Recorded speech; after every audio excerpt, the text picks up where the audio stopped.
हिमाचल प्रदेश में भी caste census हम लोगों ने अनाउंस कर दी है। हमारे अलायंस पार्टनर्स जहाँ जहाँ हैं वहाँ पे भी हम लोगों ने, झारखंड और तमिलनाडु में भी हम लोगों ने बात रखी है कि कास्ट सेंसस शुरू होना चाहिए। रज्जो, तू आज काम पे भी नहीं आई? आज मन्नू की स्कूल की बस लग गई है ना, इसलिए इसको छोड़ने आई थी। स्कूल की बस? पर तेरा मन्नू तो सरकारी स्कूल में पढ़ता है ना? हाँ जी दीदी, अब सरकारी स्कूलों में 200 बसें चल पड़ेंगी, जिसका फायदा मेरे मन्नू जैसे 10,000 बच्चों को होगा। सरकारी स्कूलों ਨੂੰ भी बहुत शानदार ਬੱਸਾਂ ਅਸੀਂ ਦੇਵਾਂਗੇ। पहले बैच वास्ते 20,000 बच्चे ਦਾ ਅਸੀਂ प्रबंध कर रहे हैं। इससे जो है हमारे आने वाले दिनों में सबको एक एगैलिटेरियन सोसाइटी हम देने में कामयाब हो पाएंगे। इसके अलावा वक्फ को लेके मैं इतना ही कहूंगा, पिछली बार भी अपनी बात रखा था, कल भी सरकार की तरफ से माइनॉरिटी डिपार्टमेंट, वक्फ बोर्ड, माइनॉरिटीज कमीशन और भी जो मिनिस्ट्री के जो ऑफिशियल्स आए थे, ये सारे के सुन्नी वक्फ बोर्ड, शिया वक्फ बोर्ड दोनों आए थे। ये सारे सरकार की तरफ से जो इंस्टीट्यूशन, जो ऑर्गेनाइजेशन आए थे, डिपार्टमेंट्स आए थे, इनका कोई स्टैंड नहीं था। उनके अगर नोट्स आप देखें तो उसमें एकदम साफ उन्होंने लिखा था, no comment, no comment, no comment. मतलब या तो पक्ष में रहते हैं या तो खिलाफ रहते हैं। नो कमेंट क्या होता है मुझे समझ में नहीं आता। वो भी सरकारी सरकारी जो रिपोर्ट देते हैं, उनका जो प्रेजेंटेशन होता है, उसमें नो कमेंट्स क्या होता है मुझे समझ में नहीं आता। तो यहाँ हम पिछली बार भी मैंने पटना में बोला था, नीतीश कुमार जी को, जेडीयू की सरकार को स्टैंड लेना है कि वो वक्फ अमेंडमेंट बिल के पक्ष में है या खिलाफ में है। एकदम क्लियर स्टैंड उसमें होना चाहिए।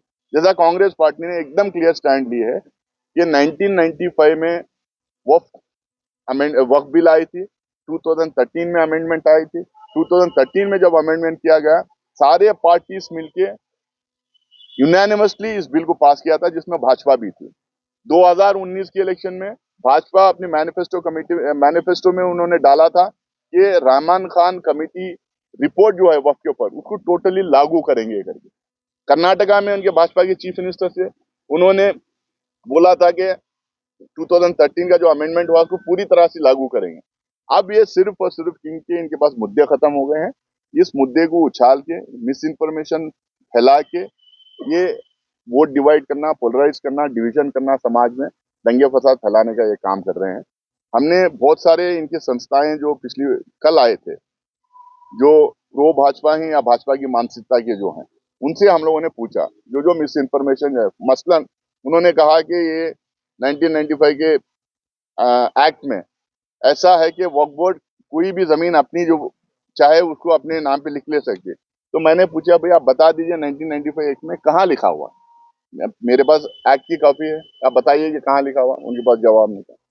उन्होंने कहा कि पार्लियामेंट बिल्डिंग वक्फ में है करके वक्फ क्लेम कर रहा है। बताइए कि कौन क्लेम कर रहा है, कौन सा वक्फ बोर्ड क्लेम किया अब तक, वो बताइए। तो उनके पास कोई जवाब नहीं था। परिवार का जो इकोसिस्टम है, वो पूरा इकोसिस्टम लग गया है वक्फ बोर्ड को बदनाम करने में और डिस्क्रेडिट करने में। मैं आप लोगों को बताना चाहता हूँ, ये बार बार जो कहते हैं, नरेंद्र मोदी जी भी, उन्होंने भी एक बार कहा है कि ये अनकॉन्स्टिट्यूशनल बॉडी है, कॉन्स्टिट्यूशन के तहत नहीं बनाया गया। मैं इनसे पूछना चाहता हूँ, अगर वक्फ बोर्ड अनकॉन्स्टिट्यूशनल है, इतने स्टेट्स में, लगभग सारे स्टेट्स में एंडोमेंट बोर्ड है हिंदू कम्युनिटी के लिए, मुजराई डिपार्टमेंट है हिंदू कम्युनिटी के लिए, अलग अलग स्टेट्स में रिलीजियस एक्ट है, हिंदू रिलीजियस एक्ट बनाया गया है। ये सारा का सारा कॉन्स्टिट्यूशन के तहत ही बनाया गया है।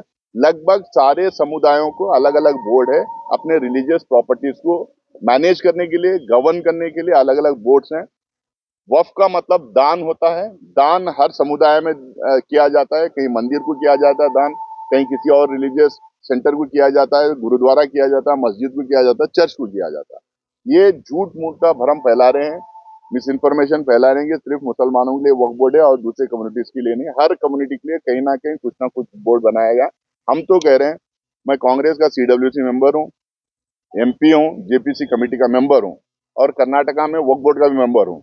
मैं एकदम आप लोगों के सामने खुलेआम कह रहा हूँ, सारे रिलीजन को, उनके मजहबी जो जगहें हैं उसको गवर्न करने के लिए, एडमिनिस्टर करने के लिए एक सा के रूल बना दीजिए। आप लगभग है ऑन पेपर एक सा के रूल सबको बना दीजिए, ताकि सबको एक तरीके का रूल रहे, एक तरीके का लॉ रहे। वो अपने अपने मजहबी इंस्टीट्यूशंस जो हैं, उनके जो सेंटर्स हैं, उनकी जो प्रॉपर्टीज हैं, उसको उस तरह से गवर्न करें।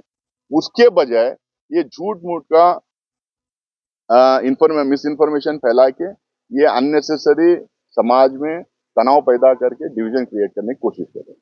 चौथा जो है, इसके तहत ही जो है ये जैसे वक्फ बोर्ड का उन्होंने लाया, इसके साथ साथ अब वो शुरू कर दिए हैं कि हर मंदिर के, हर मस्जिद के नीचे खोदना शुरू कर दिए हैं, ताकि जो है हर गांव में, हर गली में मस्जिदें तो हैं, वहाँ खोदना शुरू करेंगे, सर्वे की अपील कर देंगे, कहीं सर्वे का परमिशन मिल जाएगा तो उसको चलते रहेगा और उस एरिया में इनका वोट बैंक बनते चले जाएगा। हम लोगों ने इंडिया अलायंस की तरफ से और इंडिया कांग्रेस पार्टी का भी एकदम स्पष्ट इसमें स्टैंड है कि 1991 प्लेसेस ऑफ वर्शिप एक्ट जो है वो एकदम पूरा लेटर एंड स्पिरिट में उसको इम्प्लीमेंट करना चाहिए, ताकि ये दंगे फसाद ना हो। 1947 के पहले जो हुआ हुआ, जो नहीं हुआ जो नहीं हुआ।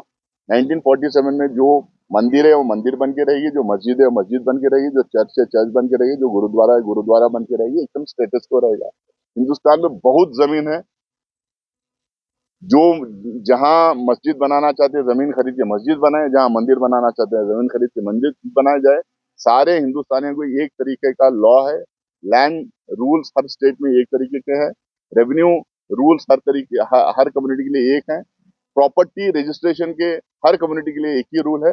उस रूल्स के तहत, उस लॉ के तहत जमीन खरीदे हर आदमी अपने अपने मजहब के इदारे वो बना सकते हैं। ये इस पे कांग्रेस का एकदम स्पष्ट स्टैंड इसके ऊपर है। मैं बिहार में फिर से एक बार सरकार से मैं अपील करूंगा कि इस अमेंडमेंट जो आया है, ये अमेंडमेंट, राजनीति होते रहेगी, सरकारें आते रहेंगे, सरकारें जाते रहेंगे, लेकिन ये अमेंडमेंट हो गया तो परमानेंट तरीके से हर मोहल्ले में, हर गली में, हर गांव में जो है तनाव पैदा करने का, डिवीजन पैदा करने का, दंगे फसाद पैदा करने के लिए ये अमेंडमेंट उसको रास्ता खोल देता चाहिए। हमारे गंगा जमुनी तहजीब को हम लोग को बरकरार रखना चाहिए, वो यूनिटी बरकरार रखना चाहिए, उसी में हमारी भलाई है, उसी में देश की तरक्की है।